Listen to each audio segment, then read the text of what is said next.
রাজধানীতে ফের অস্থির চালের বাজার। মিনিকেট ও নাজিরশাইল কেজি প্রতি বেড়েছে 10 থেকে 12 টাকা। এই জন্য ব্যবসায়ীরা দুষছেন মিলারদের। তবে কিছুটা স্বস্তি ফিরেছে কাঁচা বাজারে। ধীরে ধীরে কমছে সব ধরনের সবজির দাম।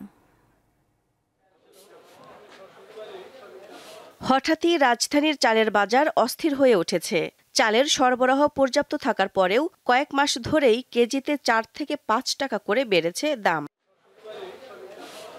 রাজধানীর কারওয়ান বাজার ঘুরে দেখা যায় সপ্তাহের ব্যবধানে নতুন করে নাজিরশাইল ও মিনিকেট চালের দাম কেজি প্রতি 8 থেকে 10 টাকা করে বেড়েছে। নাজিরশাইল ছিল এক মাস আগে 72 টাকা, সেই নাজিরশাইল 82 টাকা, 1 কেজিতে 10 টাকা বেড়ে গেছে। এটা একটা খামখেয়ালি না? ওরা ইচ্ছা মতন ওরা করতেছে, সিন্ডিকেট করতেছে, আর পাকে দিয়ে মানে মানুষ মারতেছে আমাদেরকে আর বক্তারে। এখন আমাদের মনে হইতেছে সব মিলাররা এখন দাম মজুত করতেছে, এই জন্যই মনে হয় দামটা বেশি হচ্ছে।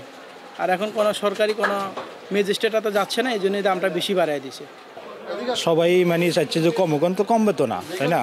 যেরকম আছে ওরকমই তো চলতেছে। তবে স্বস্তি এসেছে সবজির বাজারে। ফুলকপি জোড়া বিক্রি হচ্ছে 30 টাকা, টমেটো 50 ও নতুন আলু 50 থেকে 60 টাকায় বিক্রি হচ্ছে।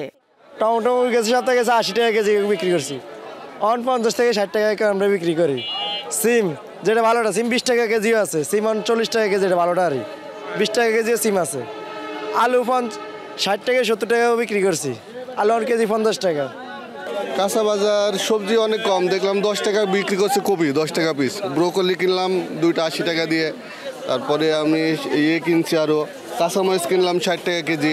এখন আমরা অন্তত সবকিছু কিনতে পারছি, সব মোটামুটি সবকিছুর দাম কম এখন। আদার দাম স্থিতিশীল রয়েছে, কমেছে রসুনের এবং পেঁয়াজের দাম। আগে তো আসলে 70, 80, 100 টাকা আসলো, 120 টাকা আসলো পুরন পেঁয়াজ, আর নতুনটা 50 টাকা কেজি বেচতে আছে।